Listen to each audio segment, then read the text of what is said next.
Good evening, everyone. If I can have you find your way to seats, we are going to begin in about 5 minutes. Please take your seat. Dr. Finley goes first. What was that for? That laugh. Right, yep. All right, no. Like snatch up like water because you work so but there's no reason stand for power. Not the one. That's exactly right. That was so rude of me. What about you?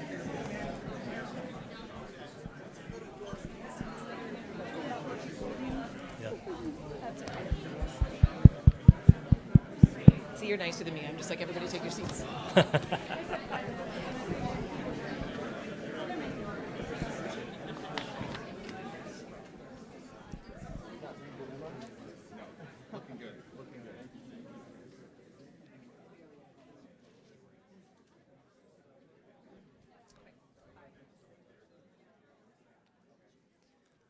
All right, if folks could take their seat in the next minute or so, that would be appreciated.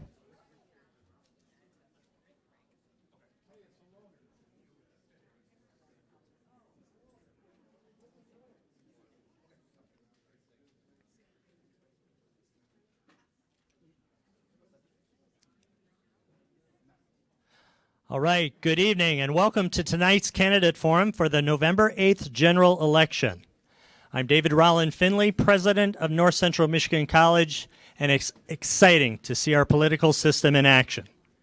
Founded in 1958, North Central proudly celebrates 64 years of serving the residents of Emmet County and learners from across the tip of the mitt and beyond. We provide exceptional, accessible, and relevant higher education for all. These three words begin with the letters EAR. We're listening to those we serve. Our aim is to prepare students of all ages for the opportunities found in a dynamic, diverse, and increasingly interconnected world. This education yields workforce talent for area employers, and it ultimately contributes to the economic health and well-being of our region. North Central's on the move. I think you know that. Please allow me to share just a few exciting updates. Our dormitory, just behind us, is bursting at the seams with over 120 residents this fall. We have 7% more full-time students on campus this year than last. What's more, we're launching intercollegiate athletics this year, fielding teams in volleyball, men's and women's basketball, men's and women's cross country, and esports. Esports? Yeah, digital gaming. It's really hot. Come out to a game and cheer for your North Central Timberwolves. Finally, and I hope this resonates with all, our new fast track offerings are providing just the right amount of training to meet dire workforce talent needs in the region in areas like medical assisting, bookkeeping, and welding. Other offerings in manufacturing and the skilled trades are taking the college in a whole new direction, and this is just the start. Our college team, working with community members, local businesses, and elected officials, among many others, seeks to make Northern Michigan the very best possible place to live, work, learn, and play. In fact, that's what tonight's candidate forum is all about, right? Building an even better Northern Michigan. So, the folks that help make this happen, some of you are standing, these two behind me, with those who serve on the Petoskey Regional Charlevoix Area Chambers of Commerce Governance Relations Committee. Who are in attendance, please stand or wave. All right. Thank you. Thank you for thanking these individuals for their political advocacy on behalf of Northern Michigan. North Central is pleased to continue its longstanding partnership with this committee by serving as the host venue for tonight's event. We look forward to hosting other important conversations around childcare, transportation, housing, workforce talent as this community's convener. This, too, is part and parcel of North Central's mission. We now move from the informal meet-greet portion of the event of the Candidate Forum for those seeking to represent the state's 107th House District and the state's 37th Senate District. I extend a special thanks to Sarah Van Horn from the Charlevoix Chamber and Nikki Devitt from the Petoskey Chamber. These two ladies will introduce the candidates and explain the format for tonight's event. North Central outstanding political science professor Scott Lador, standing a little further back, will also play a key role. Oh, by the way, we've students here too. I'm also pleased to share tonight's event will be live streamed. I think I see the camera, so that we might reach an even larger audience of individuals unable to attend in person. We extend appreciation to the North Central IT team for making this happen. And finally, I would be remiss if I didn't thank the Iron Horse Café staff and physical plant crew here at the college for their good work to support this event. Please forgive me if I've missed anyone. Without further ado, I turn the microphone over to Sarah and Nikki. Thank you.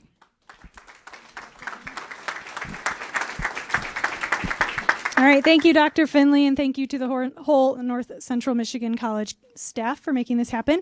A quick note to anyone standing in the back, there are seats over here. If you want to make your way this way, there's plenty of room over here to sit down. There's a few in the front, so don't be afraid to make your way this way. So yes, thank you. On behalf of the Charlevoix Area Chamber of Commerce and the Petoskey Regional Chamber of Commerce, we thank you for being here and for those of you tuning in live with us for our live stream. And we also thank the candidates for participating. I'm Sarah Van Horn, president of the Charlevoix Area Chamber of Commerce, and I'm joined with Nikki Devitt, president of the Petoskey Regional Chamber of Commerce, and we'll start with giving a quick introduction for the forum. Our Chamber's Government Relations Committee looks forward to hosting this each election cycle to give our residents and business owners a chance to hear directly from the candidates on some of the issues that are facing our area. The questions were created in collaboration by the committee, our forum moderator, Scott Lador, and students from his class. Thank you, Sarah. So our first forum will be with our candidates running for the 107th State House of Representatives seat. We have with us Jody Decker and Neil Frisky. Please join me in thanking them for participating.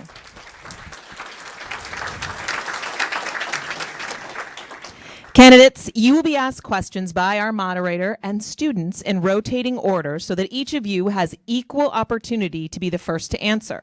You will each have 90 seconds to answer the question. We will hold up time cards for you. Sarah has them. And we will promptly move along when your time is up.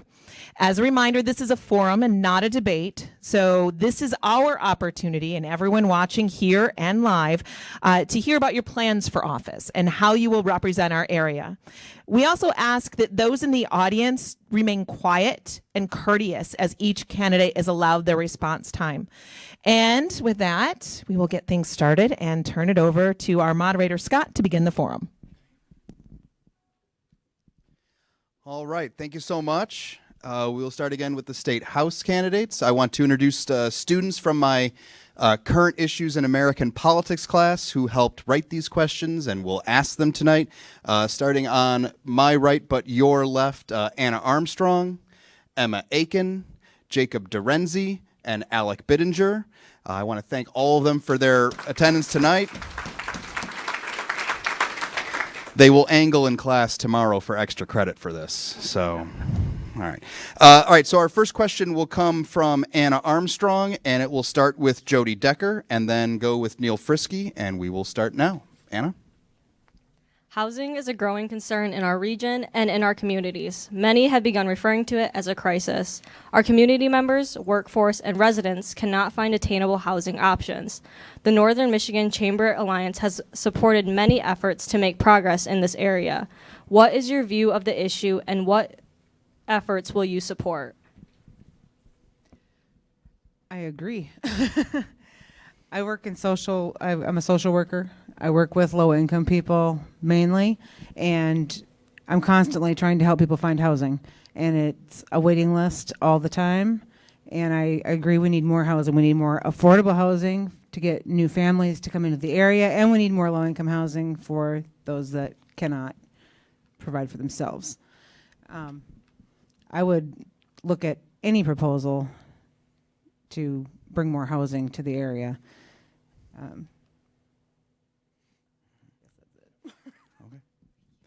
Thank you. Neil Frisky. Thank you. First, I want to just say thanks to the college here for hosting this event and for the chambers for working on putting it together and for inviting me to be here. So, yes, the housing situation is definitely a problem. It's not just a problem in the 107th district, it's a problem throughout the whole state. One thing that, I don't think, and I don't think you would want me to go to Lansing and legislatively try to fix that problem. If anything, we've got to get less government involvement in this issue and let the private sector take care of it. The best way we can accommodate that is by reducing some of the regulations and taking a look at, the density issues and finding places for this housing where it fits, where it makes sense. I would certainly never promote any kind of government subsidy to housing to try to solve this problem. So if we get the government out of the way and let private sector take care of it, I think the problem can be rectified. It's not going to be an overnight fix, but there is hope. Thank you. Second question will also come from Anna, and this will start with Neil Frisky. Tourism, especially related to outdoor recreation, is important to northern Michigan. What steps need to be taken to ensure this resource for future generations? Well, yes, tourism is obviously what drives our area and our economy. I personally have a property management, maintenance, landscape business, and 80% of my clients are these are second and seasonal homes for them. So they definitely drive our economy, and I think that we need to find a balance where tourism can thrive. We do need to make sure that everything needs a balance. We can't just cater to tourism and forget about our local people and businesses. We have to have a healthy environment for both. And as long as we continue to provide good services in this area, I think tourism will take care of itself. Thank you. To Jody Decker now. Tourism, especially related to outdoor recreation, is important to northern Michigan. What steps need to be taken to ensure this resource for future generations? Well, we need to protect our natural resources. Line 5 is a big one that we're all talking about right now. I'm for no tunnel. I don't believe we should have any oil going through our Great Lakes. The Great Lakes are 20% of the world's potable water. If there's no water, there's no life. So protecting our resources is top of the scale. And that's what brings tourists here. If we don't have our natural resources, they're not going to come here for tourism. Thank you. The next question will come from Emma Aiken, and it will start with Jody Decker. What lessons do you take from how Michigan responded to the COVID pandemic?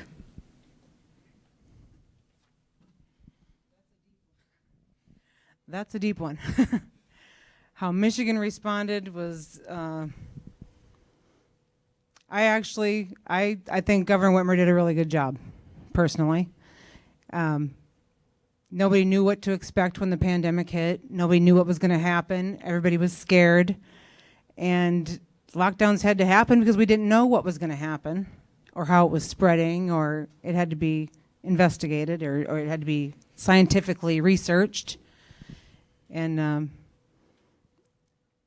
I think that's part of our division is from the pandemic, because we were isolated for so long. I think there's a lot of mental health issues from it, which brings up another thing that we need badly in northern Michigan is more mental health resources. And I actually wanted to shut the Mackinac Bridge down at the time because I was freaking out because I'm in the UP. we didn't have the hospital care that the lower state does.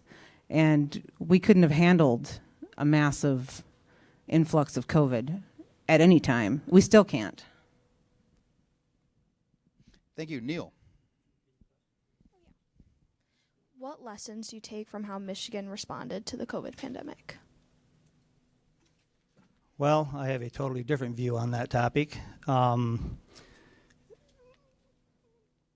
The mental health crisis, we are in a mental health crisis, and unfortunately I believe it was greatly fueled by some of the actions that were taken by Governor Whitmer. You can't lock people down and force them to do things that go against our constitutional rights. When I get to Lansing, I'm going to swear an oath to uphold the Constitution, and it's each one of you in this room's decision. If you want to stay home, if you want to wear a mask, if you want to get vaccinated, that is 100% your choice, and you are absolutely entitled to that. But don't tell me that I have to do it. So I think we have a lot to learn from that. That's something that we certainly can never let happen again. And I will work tirelessly to make sure that it doesn't. Thank you. The next question will come from Emma, and it will start with Neil Frisky. The U.S. Census Bureau noted an 8% increase in residents over the age of 60 in northern Lower Michigan. With a growing population of older residents, what healthcare challenges is northern Michigan likely to face over the next 15 years, and how can we work now to prepare for them? Well, that's a great question. You're right. With an aging population, the healthcare needs do rise. I think we have some good healthcare systems in place in northern Michigan, and we need to continue to support those and work with them to make sure they have the resources they need to provide good healthcare. And I don't think that system's terribly broke, so I don't think we are, in dire need of anything there. But I think if we're just attentive to their needs and that industry should be fine. Thank you. Jody Decker. Actually worked as a CNA in a old folks home, Christian Park Village in Escanaba. I worked at, and it's horrific. We need more trained staff. They're always shorthanded. There's never enough workers. We need to incentivize people to go into that field. We need home health care workers for people that want to stay in their own home and not spend all their money on assisted living. Thank you. The next question will come from Jacob Dorenzi, and it will start with Jody Decker. When was the last time you had a conversation that changed your mind?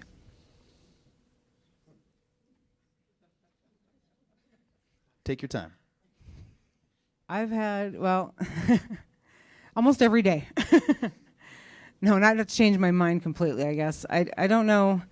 I have a very strong sense of right and wrong, and if I believe I'm right, I fight for what I believe in. And you have to really come at me with some hard evidence to make me change my mind. Thank you. Neil Frisky. That is an unexpected question. So I don't really know. I don't have an instance of a time that I changed my mind over something that was major or had a significant impact on anything. I will say that on August 3rd, I changed my mind about a few things. That was obviously the results of the election. I would say that I too am things are quite black and white for me, and I don't change my mind easily without being presented with good, solid information that's legitimate and worthy of doing that. Thank you. The next question will come from Jacob, and it will start with Neil Frisky. What are the most pressing infrastructure needs of our region? Probably the roads. We have the roads are, I'm sure, by far the biggest infrastructure need that we have. I don't really know that we have any major bridge concerns. I know when you travel 75 up towards the Sioux, there's a couple of those old bridges that are still steel trestle, and they probably could use some attention. But I think our roads are probably our biggest concern, and hopefully we can get a Republican governor elected that will help us as a legislature make some significant strides in getting that accomplished. Thank you. Jody Decker. Well, Governor Whitmer's been fixing the damn roads, and I think in the cities, though, in the towns and cities themselves, the roads in towns need to be worked on more than the actual highways. But as far as infrastructure, I think we need more public transportation in northern Michigan. We need more. I would like to see rail train, like to get to Detroit from upper Michigan. I'd like to see rail. Busing, like we have Upta bus in Sault Ste. Marie. I don't know if you guys have that in Petoskey. It's like a dial-a-ride kind of thing. But more of that, more so that people that don't have vehicles, that don't have driver's licenses, that don't have the availability can get to work and pay their bills. Thank you. The next question will come from Alec, and it will start with Jody Decker. Thank you. Citizens and businesses are paying more for energy, food, and gas than they were a year ago. What can be done at the state level to help those hardest hit by recent inflation?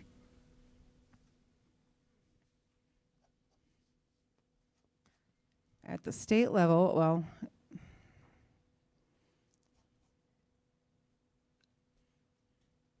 I guess you stumped me. I wasn't expecting that one. Well, gas prices, it's a global, inflation and gas is a global problem. It's not something we can do in one spot that's going to fix it everywhere, because it's got to be fixed everywhere to be fixed anywhere. I've tried to explain this to my parents. Oil is global. Inflation is global. The whole world had inflation from the pandemic. There was no stopping it. Everything's shut down and nothing turns back on instantly. So incentivizing businesses to not price gouge would be one thing. Maybe dropping some of the state taxes off of certain things until the prices go down to they're manageable again would be another. Thank you. And to Neil Frisky, same question. Well, one of the biggest things that's going to have an influence on that is November 8th. The country, Michigan, we were doing fairly well at the beginning of 2020. The only thing that changed was our leadership. And so the inflation, gas prices, all of the exploration was shut down. The main pipeline across the U.S. was shut down. You can't do stuff like that and not have an effect from it. It's only global because it was made global. It's not a global issue. Michigan is the richest resource in Michigan. We have more gas and oil than we could ever consume for hundreds of years, and we're not allowing it to be processed and mined. So November 8th is going to be the biggest influence on getting our economy back on track. We've got to elect new leadership and people that truly care about that issue and not their own agenda. This question will come from Alec, and we'll start with Neil Frisky. The state budget shows a significant surplus, with plenty of ideas about where to spend it. What do you propose be done to best support Northern Michigan?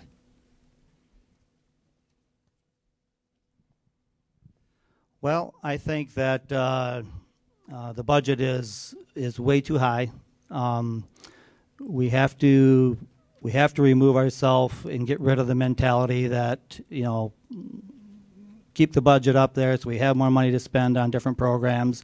We need to reduce the budget. We need to reduce taxes. We need to get rid of some of the programs that are just a drain on each of us as taxpayers. And that's, I know that some of the federal relief money was used for some one-time things, and those are important, but it's also very important that we don't throw money at things that once that slush fund is gone, the only way to keep them going and maintain them is to increase the tax burden, and that's my concern with that. So I would say that we need to figure out a way to reduce the budget, reduce spending, and then that slush fund will be used to pay for the things that it should, and not just accumulate for crazy programs. Thank you. Jody Decker. I think we should dump all this excess money onto our kids. Our kids need more mental health. They need more money for education. We need more special education money. We need doctors. We need health care. Our kids need so much. We need foster care reform. We need more foster homes. We need to pay the foster parents more so that they will step up and open their homes to foster kids. We need to incentivize people to start adopting kids. I was just talking to somebody about Michigan.gov's website. It's almost looking like you're looking at an animal shelter to pick out a child online. It's gross. But there's so many kids waiting to be adopted, and that system has been broken for so long. It needs money just thrown at it. Thank you.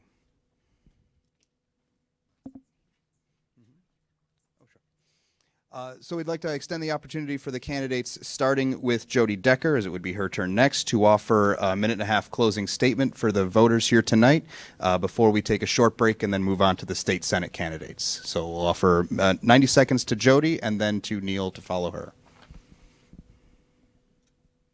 I'm Jody Decker. I'm a social worker. I do family preservation right now, and I've been working full-time and doing this campaigning.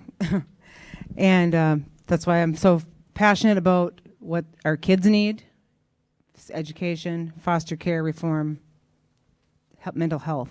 Because I'm dealing with these people now. I'm dealing with them in their homes, and I'm seeing what they need. And the driver's license, I'm helping people get birth certificates, driver's licenses. They're things that everybody should be able to get easily, and it's so bureaucratic. You have to get one to get the other, and I'm helping somebody now try to get a birth certificate, get their own birth certificate. They're adopted, so it's got to come through Lansing. So you have to have, to get a state ID, you have to have the birth certificate. So he can't get an ID without the birth certificate, and you can't even, I can't even tell you how long it takes to get the birth certificate when he doesn't have the identification that they want for that. Because you need a state ID for a birth certificate. It's kind of a back and forth.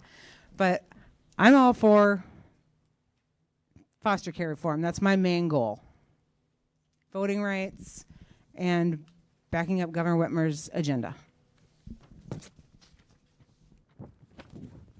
Again, thank you to the people that sponsored this. Thank you for each one of you for coming out and investing some of your time this evening to hear what we have to say.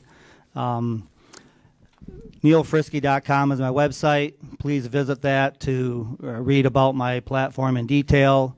I am 100% pro-life. I am pro-Second Amendment. I am pro-education choice. I am pro-Line 5 in the tunnel. And again, I would just encourage each one of you to realize the battle that we're in. It's so important to get out and vote in November. We have 3 ballot initiatives. Those didn't get mentioned tonight. We have 3 ballot initiatives that are very important. 2 of them are life-changing for us. The abortion one and the voting rights one. Those are changes that are made into our Constitution that will never get changed back. It takes a 3/4 majority, and that's just like impossible to achieve. I've heard some people say, well, you know, if they do pass, we'll just get our own ballot thing and do it again. If we can't defeat it this time, that's not going to happen. So it's very important. If you don't know about them, please educate yourself. And we need to work, one precinct at a time is how we're going to win this election in November. So thanks again, and appreciate the opportunity to be here.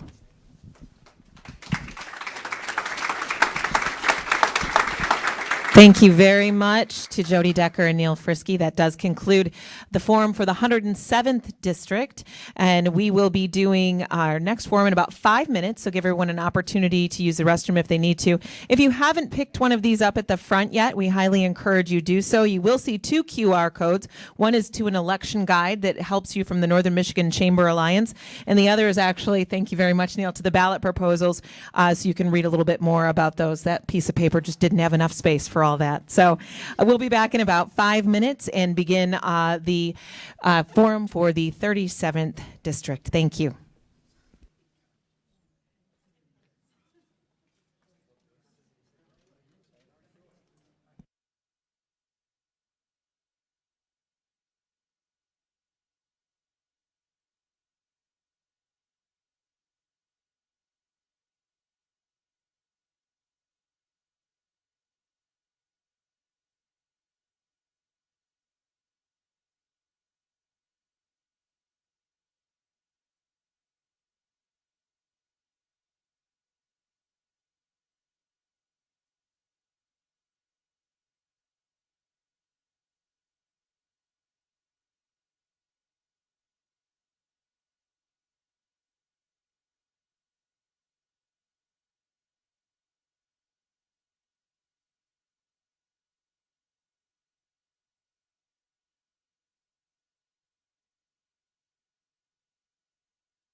All right, folks, if we can ask that you find your seats, we're going to begin with our next forum.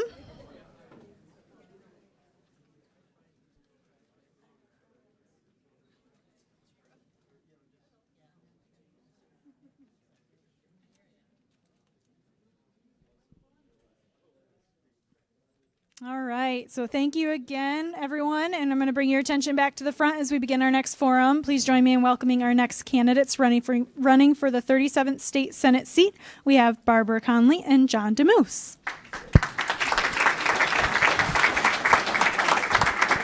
Thank you, Sarah. Candidates, just like before, you'll be asked questions by our students in a rotating order so that each of you has equal opportunity to answer a question first. You will each have 90 seconds to answer the question, and Sarah will be holding up time cards for you when we are at 30 seconds and 10 seconds, and we will move promptly along when your time is up.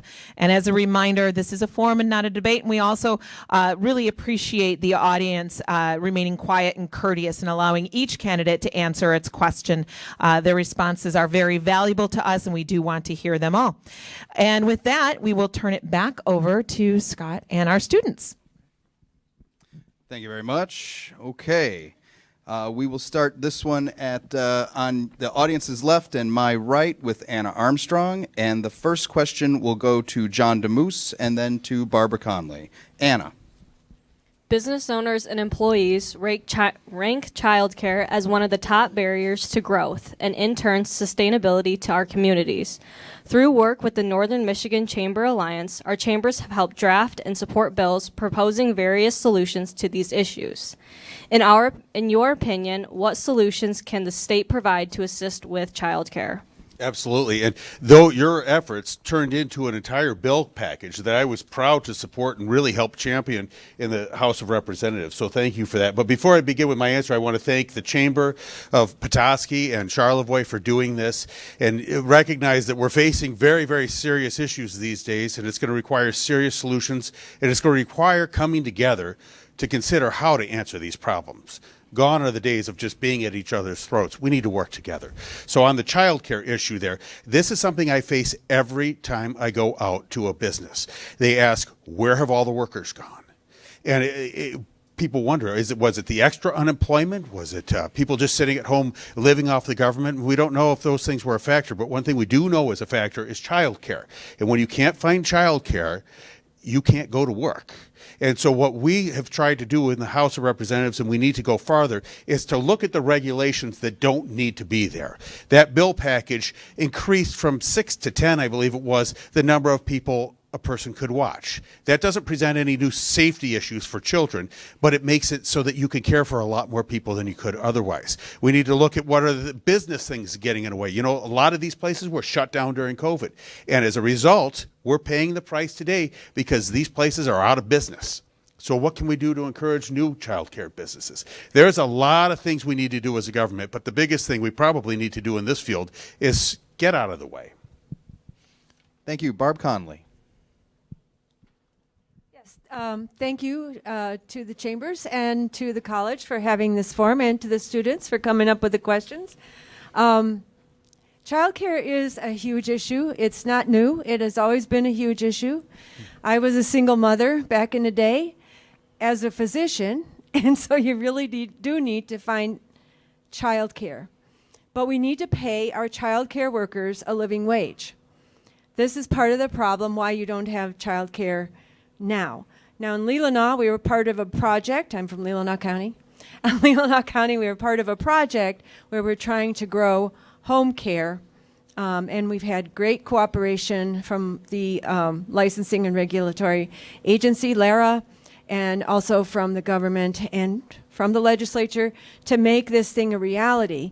But we still have to mentor these child care workers into a business mentality, because they have to be able to survive as a business. We agree here, you can't do childcare on the cheap. You don't want that for your children, and you don't want that for your childcare workers. So I do think that the state needs to invest in childcare, and I would put that as one of our infrastructures that we really need. Thank you. This next question will also come from Anna, and it will start with Barb Conley. Recent NSEP scores show a decline across Michigan. Schools are also facing teacher shortages, mental health challenges, and safety concerns. What efforts will you support to improve education in Michigan? Thank you for that question. Our children are our future. We need to support them. We need to support the education budget. We need to pay teachers a living wage. They do start at a wage which is lower than what is considered a living wage for a family of four, and they start even lower up here. We need to pay attention to their benefits. They need good health care benefits. They need security. Schools need the security of what their budget will be the next year. I do serve as vice president of the Northport School Board, so I'm a little bit familiar with some of these things.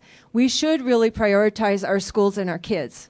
And, you know, it's great that it's the highest budget that's ever been, but it is still not adequate, and we have to figure out how to fund our schools appropriately. Thank you. John DeMoose. Yes. One of the things we need to, again, be very honest with ourselves is a lot of the problems we're facing right now were caused by COVID. We shut down schools across the state for 2 years. Of course, there's learning loss. And we have tried everything we can in the legislature to address that learning loss. We even tried to pass, it got vetoed by the governor, a $1,500 savings account that you could use to help make up for those lost years where kids weren't in school. Got vetoed by the governor. You could have used that for tutoring. You could have used it in public schools, in private schools, anywhere you wanted as parents. Our goal has to be to empower parents. That's the other thing we see all the time. My wife is on the school board in Harbor Springs, and we need to be engaged in these schools. And in fact, in our district, 93% of the kids have no place else to choose from other than the public school. So our job has to be to make these schools great. At the state level, we just gave more money than any time in history to our schools. That could be a good thing, but the jury's still out because this is not a problem you can just throw money at. I think the biggest thing we need to do, though, is get parents back involved in the classrooms. We all learned that during the shutdowns. We got to sit and watch our kids study at home. I got my little Henry there, and we watched him in kindergarten trying to work with his class on Zoom. It was crazy. But a lot of the people who are older than us, for the first time, parents got to see what they were teaching in classrooms. And some of us were pretty disturbed by that. So parents have got to be involved. Thank you. The next question comes from Emma Aiken, and we'll start with John DeMoose. Tell us about a time you worked well with someone who disagrees with you. I'll tell you, that happens all the time in Lansing. And I'll tell you about a person who's become my friend down there is one of the most progressive Democrats. Her name is Julie Brixey. And she came to me with a program on criminal sexual conduct, trying to finally hold some of these universities accountable, like in the wake of Larry Nassar and Robert Anderson at Michigan. And I was real nervous to touch this whole program. I agree, but she walked me through what happens, particularly in a woman's life who's been abused, and how at age 14 she's afraid to tell her parents. Then she goes to college and tries to forget it. I don't know any of this. I've never been through it. Then she gets married and doesn't want to bring it up, and she has a family and she can't bring it up. She hasn't told anybody yet. And then about the time she hits 40, she sees her kids at that age. She does something about it. And by our laws, it's too late. So Julie, what she did is she walked me through, and we disagree on most of the big issues out there, but she walked me through it and didn't judge me for not understanding. And as a result, I sponsored a bill that's part of a 3-bill package with me and 2 Democrats to finally fix this issue. Thank you. Barb Conley. So one of my other things that I do is I chair the Board of Health for Benzie-Leelanau District Health Department. And as you can imagine, during COVID, there were some disagreements here and there.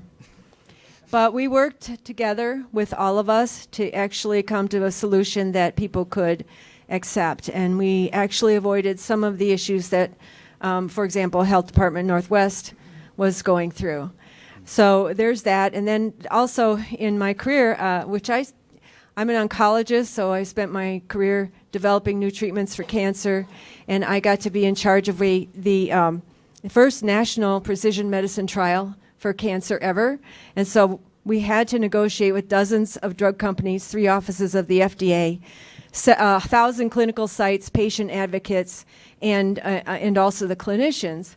And believe me, we didn't always agree with all of those people. But if you have a goal and you understand each other and you give each other grace, then you can come to a good conclusion. Thank you.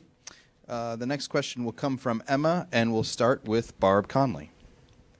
Tell us which of the 3 ballot proposals, Voters for Transparency and Term Limits, Promote the Vote 2022, and Reproductive Freedom for All are you most passionate about, whether that is in support or opposition to? Emma, could you just repeat that again? Yeah, I'm sorry. I wasn't, you're so soft. Sorry. Shout it out. Okay. Tell us which of the 3 ballot proposals, Voters for Transparency and Term Limits, Promote the Vote 2022, and Reproductive Freedom for All are you most passionate about, whether that is in opposition to or support of? Well, I have to pick one. Okay. I guess reproductive freedom for all. I am in favor of this. I am in favor of this because of my experiences as a physician. And I told you I was an oncologist, but I'm also a hematologist. And it's not so infrequent for a hematologist to be called to the delivery suite because a woman is hemorrhaging. Okay, I don't want the doctors stopping to call legal or hesitating to treat the woman with what she needs to be treated with because there's a ban on abortions. I do believe that before viability, there is a privacy issue. Women should be in charge of whether or not they want to be pregnant. I do believe in rape and incest cases that abortion should be available to those people. And when I was in the Sioux, I heard a young woman who was in foster care for most of her life. She was 18 at the time.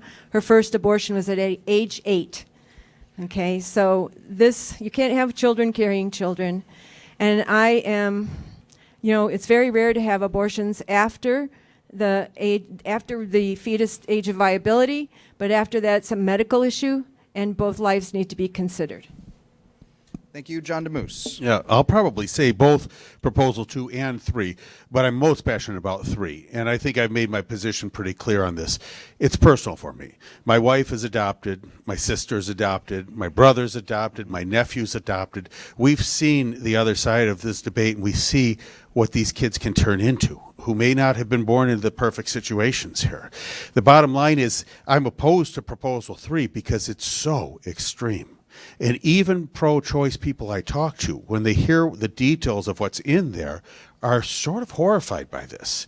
That you can have an abortion up to the moment of birth. I mean, these are really extreme things. And that children can get abortions without parental notifications. I mean, think of the trauma a young girl goes through for being in that situation, and her parents may not even know what's going on. I approach this debate a little differently because I don't think we need to hate each other over this or be at each other's throats.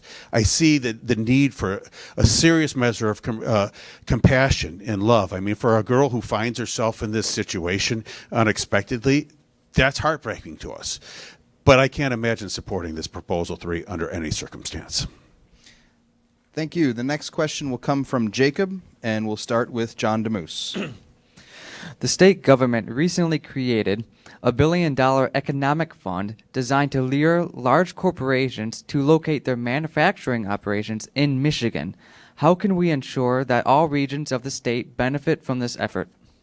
Okay, these are the SOAR funds, and I approve them. I was so excited to approve them. They were kind of controversial even amongst my own party there because some people don't believe in this type of economic investment. This was born after Ford Motor Company decided to relocate its battery plants to Tennessee. And I actually had one guy stand up in our caucus, and he said, you know, I actually think this is a good thing that Ford went to Tennessee because it shows the free market at work. And I can't tell, I mean, I turned red-faced, and I almost turned around with some choice words of this guy because nobody should think that it's a good thing that the automobile industry is leaving the state of Michigan.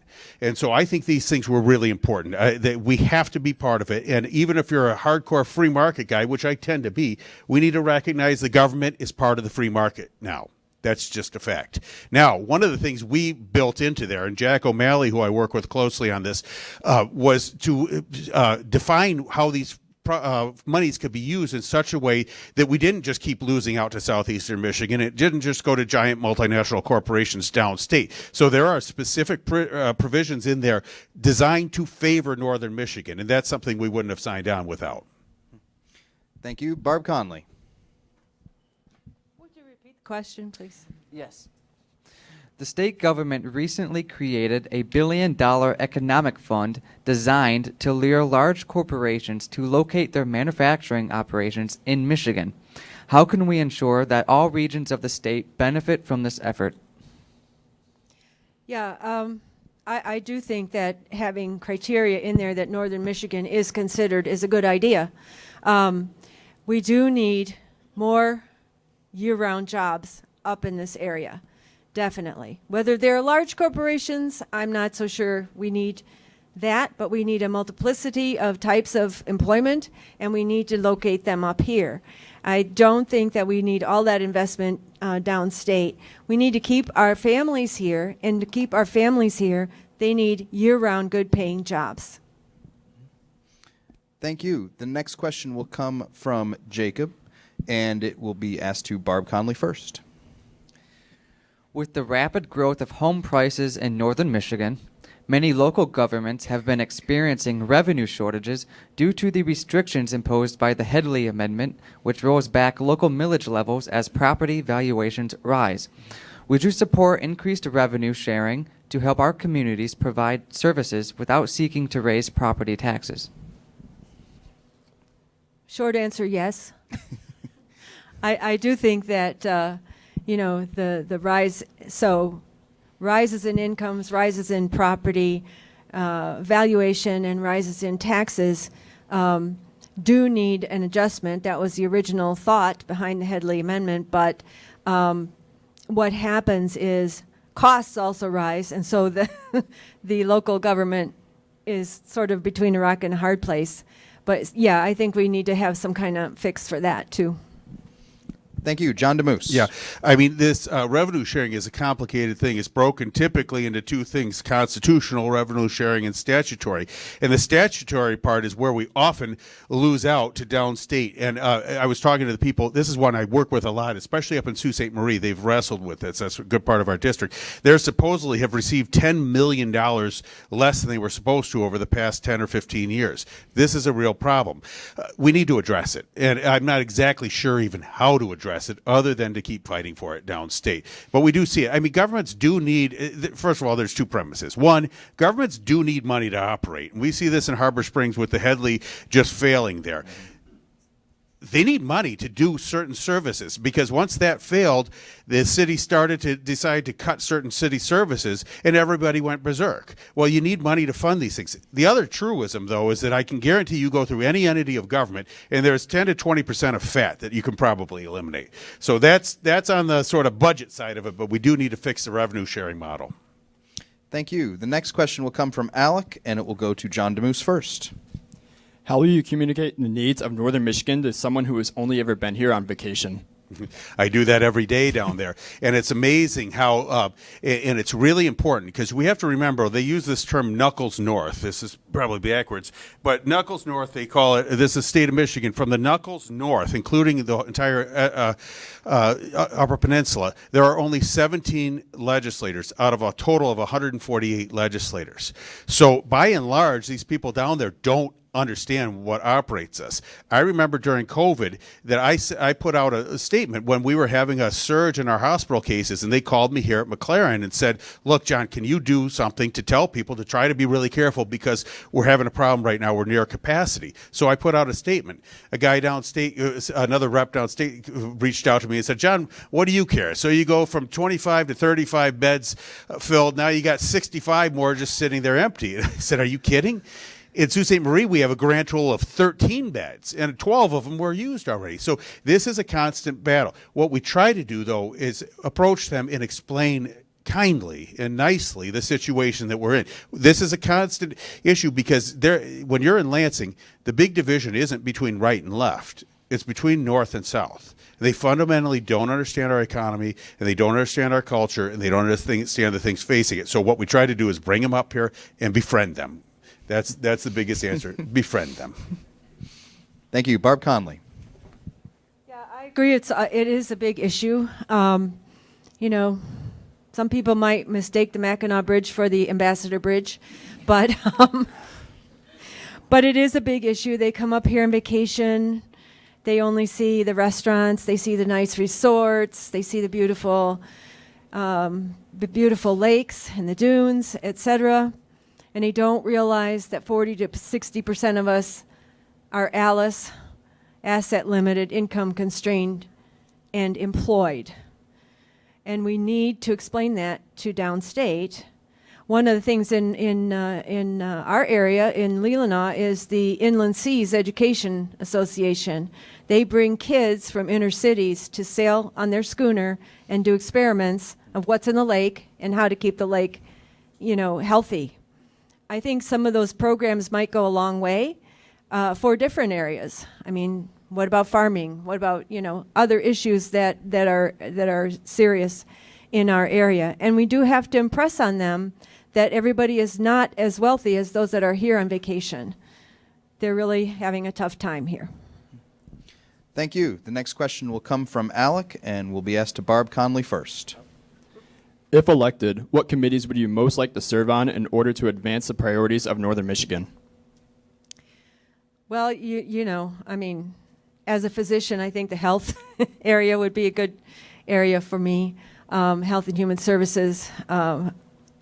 But also, appropriations, oversight, areas of business, areas of agriculture I would also have interest in. So I'm pretty open. I'll serve anywhere, but I will serve the needs of this area first.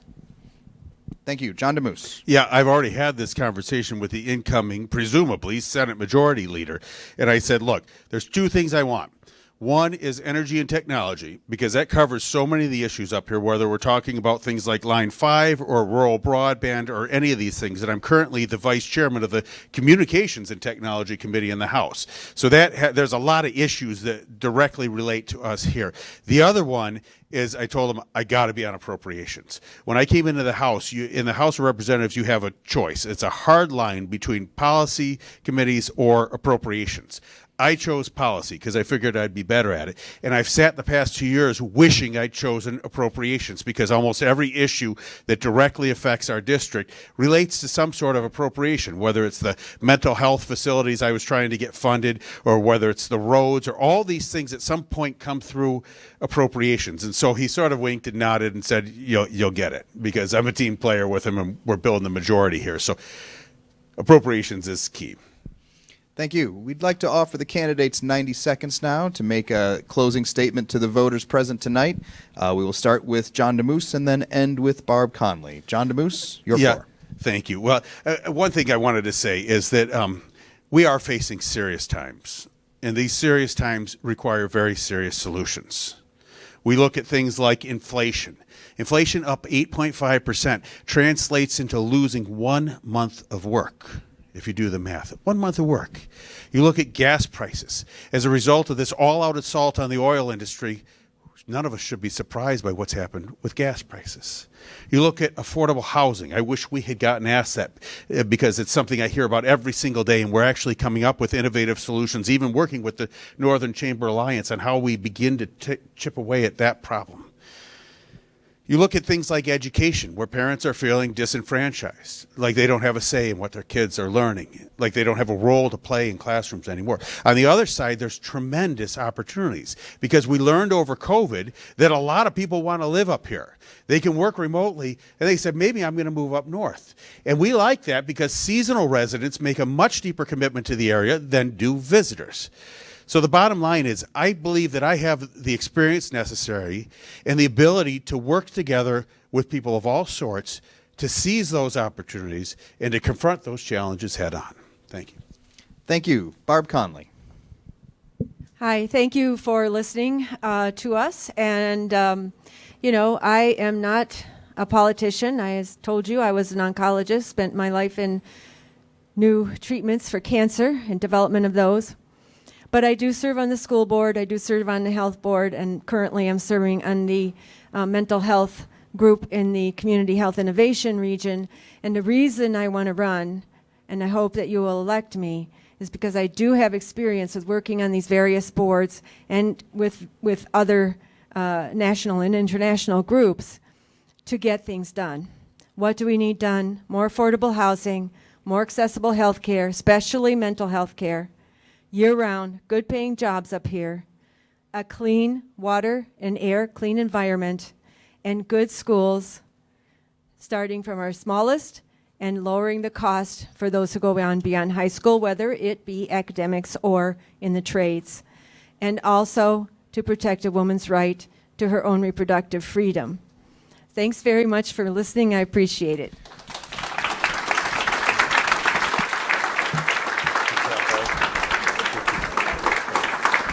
Thank you very much to all of our candidates this evening. Thank you to our wonderful students as moderators. Please give them a round of applause. I'd like to thank Dr. Finley and Scott Ledour for hosting us here this evening. Thank you to all of those watching. Remember, if you had to step out or if you want to share this, those links will be available. That will be up continually, so please do share it out. Remember to go to all of the candidates' websites to learn more, view our election guide. Should you have any questions, we're happy to answer them. And thank you so much for seizing this opportunity to learn more about the candidates running to represent you, and we hope you will use your voice and make your vote. We will be wrapping up so our wonderful students and our facility can get out of here, but if you do have questions, contact all of those that are running, and including your county commissioners that are running for those positions for Charlevoix and Emmet County that have been here this evening as well. Thank you very much.